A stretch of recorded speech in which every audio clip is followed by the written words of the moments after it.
लोकसभा इंतखाबात 2019 के 4 मरहलों के इंतखाबात हो चुके हैं और 6 मई को 5वें मरहले के लिए वोटिंग होनी है।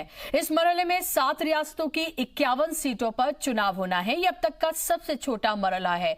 इनमें यूपी की 14, बिहार की 5, झारखंड की 4, मध्य प्रदेश की 7, राजस्थान की 12, मगरबी बंगाल की 7 और जम्मू कश्मीर की 2 सीटों पर वोट डाले जाएंगे। 5वां मरहला काफी दिलचस्प है क्योंकि यह सबसे छोटा मरहला है, लेकिन इसमें कई हाई प्रोफाइल सीट्स हैं, जैसे कि अमेठी से कांग्रेस सदर राहुल गांधी और स्मृति ईरानी के बीच मुकाबला है, तो वहीं रायबरेली से यूपीए चेयरपर्सन सोनिया गांधी मैदान में हैं, तो वहीं दूसरी जानिब लखनऊ से वजीर दाखिला राजनाथ सिंह और एसपी बीएसपी उम्मीदवार और शत्रुघ्न सिन्हा की अहलिया पूनम सिन्हा मैदान में है, तो वहीं कांग्रेस ने भी आचार्य प्रमोद कृष्णन को मैदान में उतारा है। लिहाजा जहां बीजेपी के लिए इन सीटों पर फिर कमल खिलाना बड़ी चुनौती होगा, तो वहीं कांग्रेस और दूसरी पार्टियां इसमें सेंध लगाने की पूरी कोशिश कर रही हैं।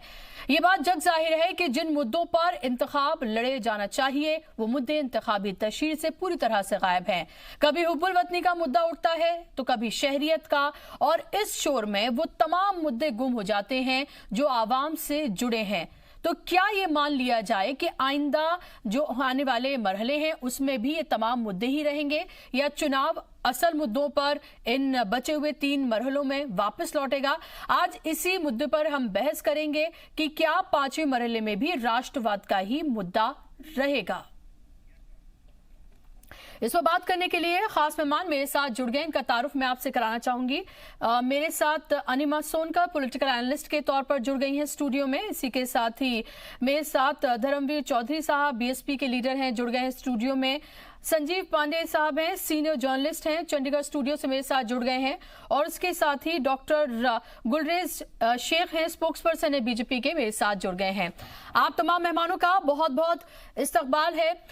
शुरुआत गुलरेज साहब मैं आपसे करना चाहूंगी। ये 5वां मरहला है, 5th फेज है, 51 सीटों पर वोट डाले जा रहे हैं, यानी कि अब तक का सबसे छोटा फेज है। लेकिन अगर देखा जाए रायबरेली, अमेठी और लखनऊ, ये 3 वो सीटें हैं जो बेहद हाई प्रोफाइल और अहम हैं। लेकिन लगातार हम ये देख रहे हैं कि जो असल मुद्दे हैं उनसे तमाम फेजेस भटके रहे, और अब तो मसूद अजहर को इंटरनेशनल टेररिस्ट भी डिक्लेयर कर दिया गया है। तो क्या अब ये माने कि जितने भी दिन बचे हैं तशहीर के, ये आने वाले दिन में यही मुद्दे छाए रहने वाले हैं?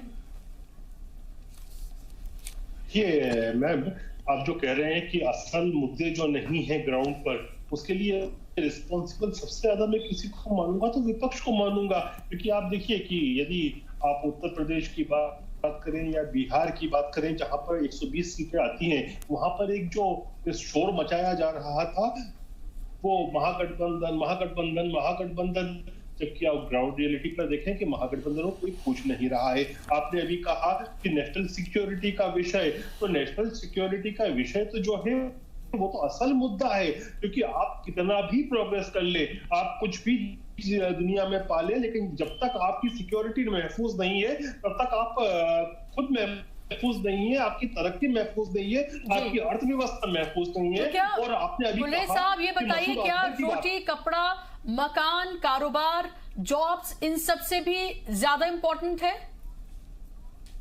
नहीं, रोटी, कपड़ा, मकान, कारोबार, अर्थव्यवस्था की जहां तक बात है 2013-14 की मैं यदि बात करूं तो मैं अपनी बात नहीं करता, भारत की बात नहीं करता, लेकिन जो वर्ल्ड बैंक ने और जो इंटरनेशनल एजेंसीज हैं उन्होंने भारत को विश्व की 5 फ्रेजाइल इकोनॉमीज में शुमार किया था। परंतु आप देखिए आज भारत को वर्ल्ड की 6th बिगेस्ट इकोनॉमी में शुमार हो गया है। तो हम रोटी, कपड़ा, मकान और अर्थव्यवस्था पे तो मुसलसल काम कर रहे हैं, तो उसमें तो कोई बात ही नहीं है। जी जी, तो आप ये कह रहे हैं कि 2014 में जो आपने वादे किए थे गुलरेज साहब, वो तमाम वादे आपने इन 5 सालों में पूरे कर दिए? देखिए, मैं कहता हूं कि अधिकांश वादों को पूर्ण किया गया है, और उसका मैं सबसे आसान उदाहरण आपको देखूं तो आप एक काम कीजिए, आप 2014 में जब हमारी सरकार बनी थी तब का सेंसेक्स और निफ्टी के अंकों को देख ले और आज के अंकों को देख ले, आपको पता चल जाएगा। आप उस समय जो पर कैपिटा इनकम भारत की थी उसको देख ले और आज को देख ले, आप आज के फॉरेक्स को कंपेयर कर ले उस समय के फॉरेक्स से, आपको इस बात का बोध हो जाएगा। चाहे आप स्टैंडर्ड्स एंड पुअर की बात करें, आप चाहे WTO की बात करें, भारत की रेटिंग को उठाकर देख ले, आपको बोध हो जाएगा। तो हम तो जो कंटिन्यूअली इन्हीं विषयों पर काम करते आए हैं, तो उसमें तो कोई विषय ही नहीं है, वो तो बेसिक विषय है जिन पर कार्य करना है। ठीक है, चलिए मेरे साथ यहाँ पर धर्मवीर चौधरी जी हैं, BSP के लीडर हैं, मेरे साथ मौजूद हैं। गुलरेज साहब, मैं आपके पास लौटूंगी। धर्मवीर जी, ये कहा जा रहा है बीजेपी की तरफ से, अभी गुलरेज साहब को आपने सुना, उन्होंने कहा कि ज्यादातर वादे जो हैं उन्होंने जो किए थे 2014 में 5 सालों में उन्होंने पूरे कर दिए हैं। जहां लगातार महागठबंधन की बात की जा रही थी, यूपी में जो हुआ था वो कहीं पर नजर नहीं आ रहा है, फिर आप इस तरह के कहां से दावे कर रहे हैं? बुशरा जी, अभी जो हमारे बीजेपी के भाई जो छोटे जुमलेबाज हैं, ये कह रहे थे कि हमने सारे वादे पूरे कर दिए।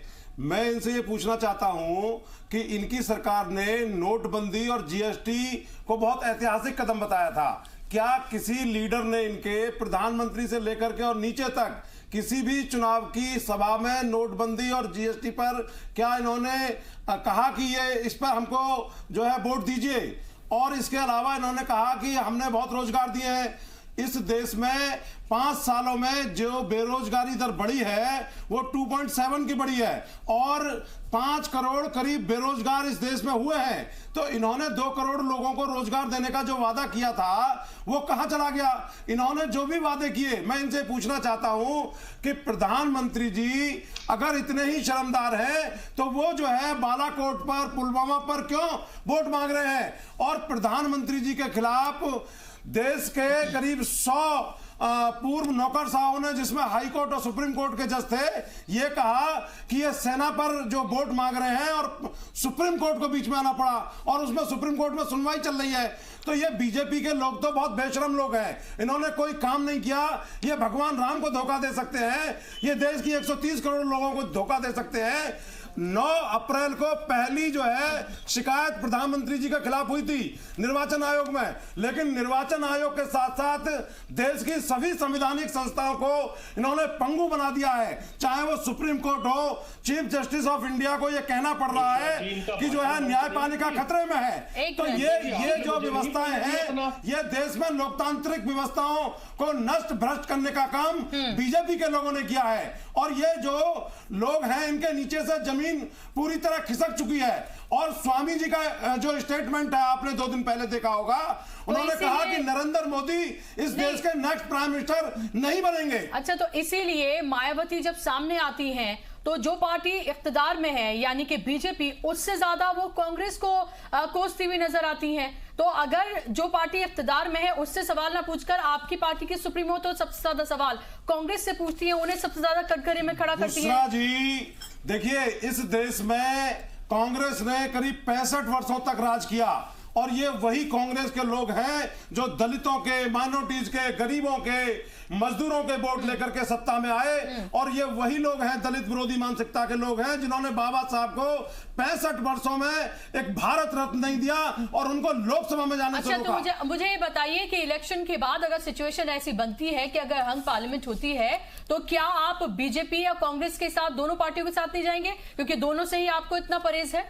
बुशरा जी, मैं आपके नेशनल चैनल पर बैठ करके ये जिम्मेदारी के साथ कह सकता हूं कि मैं कोई जोशी तो नहीं हूं, लेकिन हमारी लड़ाई इन फिरकापरस्त ताकतों, इन सांप्रदायिक शक्तियों के साथ साथ उन गरीबों के वोट लेकर के जो पूंजीपतियों की गोद में जाके बैठ जाते हैं, ऐसे कांग्रेस और बीजेपी के लोगों से हमारी लड़ाई समांतर चल रही है। और ये लड़ाई सत्ता परिवर्तन के साथ साथ व्यवस्था परिवर्तन की लड़ाई है और हम इसको लड़ते रहेंगे आजीवन। ठीक है, तो आप सीधे सीधे जवाब तो नहीं देंगे कि आप उनके साथ होंगे या फिर नहीं होंगे? नहीं, हमारा कोई समझौता ना बीजेपी के साथ है और ना कांग्रेस के साथ है। अभी साथ नहीं है, हमारी लड़ाई इनसे लगातार जारी रहेगी। किसके साथ रहेंगे फिर? हमारी ऐसा तो है नहीं बीएसपी अपने दम पर समाजवादी पार्टी के साथ मिलकर सरकार देखिए, ये तो जो 19वीं लोकसभा का जो निर्माण होगा, जो चुन के लोग आएंगे, ये तब का विषय है। अब मैं कोई ज्योतिषी तो हूं नहीं, लेकिन हमारी लड़ाई आज इनसे दोनों ताकतों से हम लड़ने का काम कर रहे हैं। और इस देश में गरीबों के, मजदूरों के, माइनॉरिटीज के, ओबीसीज के जो आंसू पहुंचने का काम बहन कुमारी मायावती जी, माननीय अखिलेश यादव जी ने, बाबा साहब के सपने और माननीय लोहिया जी और चौधरी चरण सिंह साहब के सपने को साकार करने के लिए हम समाजवादी पार्टी में और संघर्ष को जारी रखेंगे। और सफलता ऊपर वाले की दुआ से हमें जरूर मिलेगी। ठीक है, वो 23 मई को पता चल जाएगा। मैं अनिमा के पास जाऊं उससे पहले मैं संजीव पांडे जी जो मेरे साथ जुड़े हुए हैं चंडीगढ़ स्टूडियो से, उनके पास में जाना चाहूंगी। संजीव जी, क्या आपको लग रहा है लगातार अब हम 5th फेज में आ चुके हैं? ये सबसे छोटा फेज है, लेकिन लगातार हमने ये देखा कि जो मुद्दे हैं, जिन मुद्दों पर दरअसल चुनाव लड़ा जाना चाहिए था, वो मुद्दे पूरी तरह से गायब है। नेशनल सिक्योरिटी बहुत अहम मुद्दा है, जाहिर सी बात है कि मुल्क महफूज रहेगा तभी हम उसमें महफूज रहेंगे। लेकिन क्या सिर्फ यही एक मुद्दा है जिसको लेकर लगातार जब भी हम देखते हैं, चाहे वजीर आजम हो, अमित शाह हो या और दीगर बीजेपी के लीडर्स हैं, जैसे ही वो सामने आते हैं सबसे पहले बात इसकी की जाती है, जहां उनको सबसे पहले बात अपने कामों की करनी चाहिए?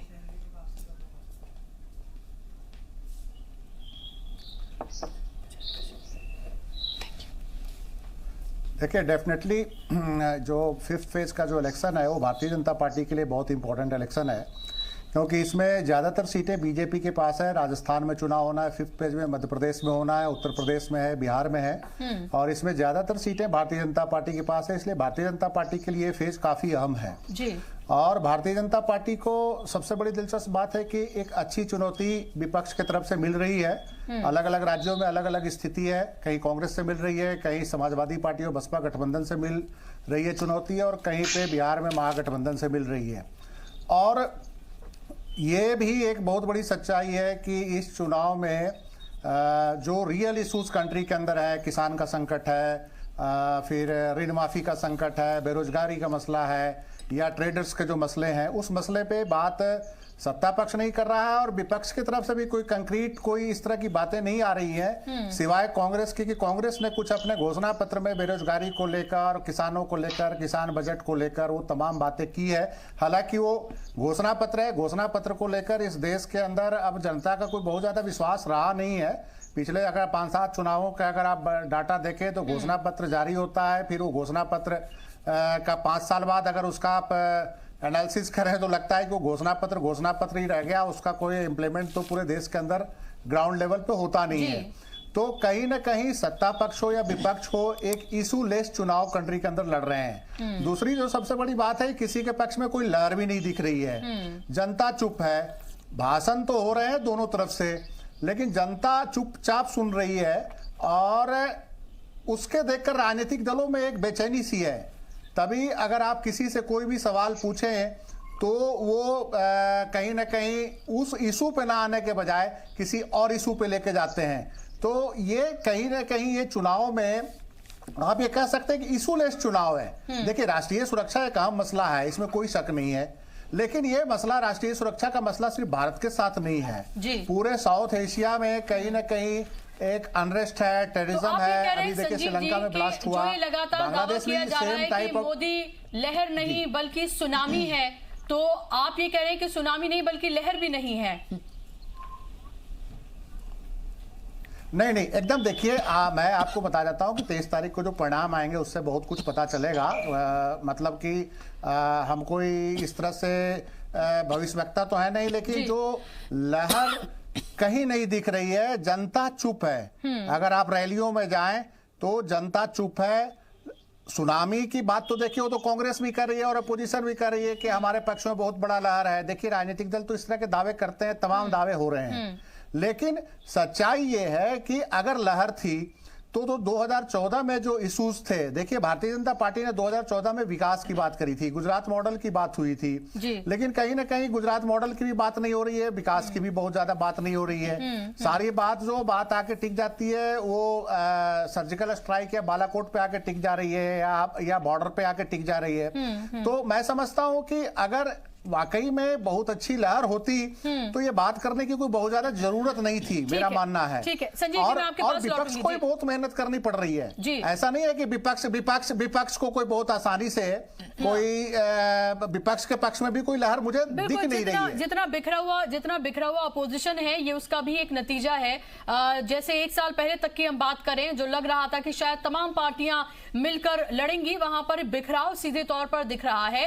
हालांकि स्टेट वाइज देखें तो अलग अलग जगहों पर गठबंधन हुआ है, अलायंस हुआ है, लेकिन नेशनल लेवल पर देखें तो कोई भी अलायंस यहां पर मजबूती से खड़ा हुआ कोई अलायंस नजर नहीं आ रहा है। सब अपनी अपनी बात करते हुए नजर आ रहे हैं। अनिमा, अगर इस फेज की मैं बात करती हूं, सबसे छोटा फेज है, लेकिन रायबरेली, अमेठी और लखनऊ, ये 3 वो सीटें हैं जो यूपी के लिहाज से अगर हम देखें तो काफी अहम है। और इस 5th फेज की अगर हम बात करते हैं तो 4 सीटें यहां पर रिजर्व्ड भी हैं। ये फेज और आने वाले 2 और फेज भी ये बीजेपी के लिए बहुत इंपॉर्टेंट हैं, क्योंकि उन्होंने बहुत ज्यादा सीटें जो हैं वो यहां से हासिल की थी। अभी अमेठी की बात करते हैं तो वहां पर हम कह सकते हैं कि एक तरह से टक्कर दे रही हैं वहां पर स्मृति ईरानी। पिछली बार भी हमने देखा था मोदी लहर थी, उसके बावजूद भी वो जीत तो नहीं पाई थी, लेकिन ठीक ठाक उनका वहां से परफॉर्मेंस रहा था। अभी हम देख रहे हैं कि इतना इंपॉर्टेंट है कि अमित शाह वहां पर रोड शो करने जा रहे हैं। वहीं हम देखते हैं तो प्रियंका गांधी, राहुल गांधी सब वहां पर लगे हुए हैं। तो ये माना जाए कि ये तीनों सीटें जो हैं, चाहे एक लखनऊ की माने राजनाथ सिंह की, जहां पर बहुत कुछ लग नहीं रहा है कि कोई टक्कर देता हुआ नजर आ रहा है, और 2 सीटें ये बेहद अहम मानी जाए इस फेज की। मैं अपनी बात आपके सवाल के बजाय एक इम्पॉर्टेंट बात से शुरू करूंगी कि चुनाव जो है एक डेमोक्रेसी में, लोकतंत्र में एक महोत्सव जैसा होता है, और देश में पहली बार देखा गया है आज़ादी के बाद कि ये महोत्सव बहुत बड़े तरीके से उल्लास के साथ और एक जिम्मेदारी के साथ मनाया जा रहा है। 2014 में जो क्लोज हुआ था वोटिंग परसेंटेज वो 67.6% था, जबकि अभी सिर्फ 4 फेजेस हुए हैं चुनाव के और 67% क्रॉस हो चुका है। आप कहीं के भी चुनाव उठा के देखिए 69 to 70% on an average voting हो रही है, जो कि मुझे लगता है कि एक हैप्पी न्यूज भी है और एक डेमोक्रेसी के लिए बहुत। मैं आपको यहाँ पर ये कहूंगी कि बिहार और अगर हम यूपी की बात करते हैं, जहां से सबसे ज्यादा सीटें आती हैं, वहां पर परसेंटेज जो है पिछली बार के मुकाबले कम रही है। ये भी कुछ जगह पे कम रही है, लेकिन छत्तीसगढ़, असम, केरल, कर्नाटक में भी बहुत हद तक आगे बढ़े हैं, वेस्ट बंगाल में भी। तो ये एक अच्छी बात है, जिसमें जब हम देखते हैं वोटिंग परसेंटेज बढ़ रहा है तो हम ये भी देखते हैं कि उसमें हो सकता है विमेन का और यूथ का भी एक अच्छा इंपॉर्टेंट पार्टिसिपेशन रहा है। पहली बात। दूसरी बात, सत्ता पक्ष हो या विपक्ष हो, जो चुनाव के मुद्दे हैं, मुझे ऐसा नहीं लगता कि पैनल में जैसा लोग बोल रहे थे कि एकदम चुनाव के मुद्दे से भटके हुए हैं।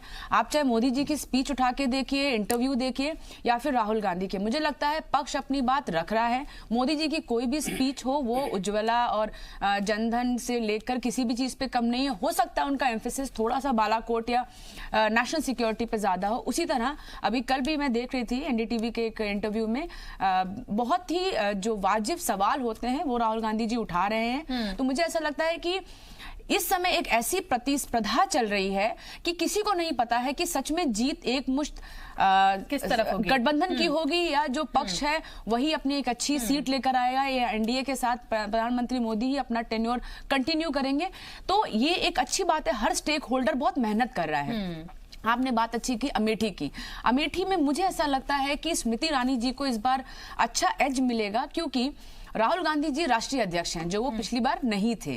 तो अब क्या है कि उनको पूरा देश देखना पड़ रहा है, जहां भी चुनाव है उनको जाना पड़ रहा है, उनकी रैलियां नहीं थक। लेकिन वहीं पे स्मृति ईरानी जी मुझे ऐसा लगता है एक पर्सनल रपो बना रही हैं। वो अभी प्रियंका का एक वीडियो देखा था कि काम करेगा, क्योंकि प्रियंका लगातार अमेठी, रायबरेली दोनों देख रही हैं, राहुल भी गए 5 साल भी, लेकिन वो 5 साल भी जाती रही स्मृति ईरानी, तो मुझे ऐसा लगता है कि उनका एज मिलेगा। तो ये भी एक इंटरेस्टिंग ये बात हो सकती है। बाकी जो फेजेस है मुझे लगता है इंपॉर्टेंट फेजेस निकल चुके हैं। 12 मई को एक बहुत ही निर्णायक वोटिंग होगी, क्योंकि उसमें नई दिल्ली और उत्तर प्रदेश के मोस्ट शहरों का जाहिर सी बात है। राजस्थान और मध्य प्रदेश भी इस फेज में शामिल हैं, जहां पर अभी फिलहाल कांग्रेस की हुकूमत है। यह भी जानना बेहद जरूरी है कि क्या असेंबली इंतखाबात में जो जीत कांग्रेस को मिली है, क्या वाकई में उसी तरह की जीत या उसी तरह की कामयाबी उन्हें लोकसभा इंतखाबात में भी इन स्टेट से हासिल होती है। यह भी देखना बेहद दिलचस्प होगा।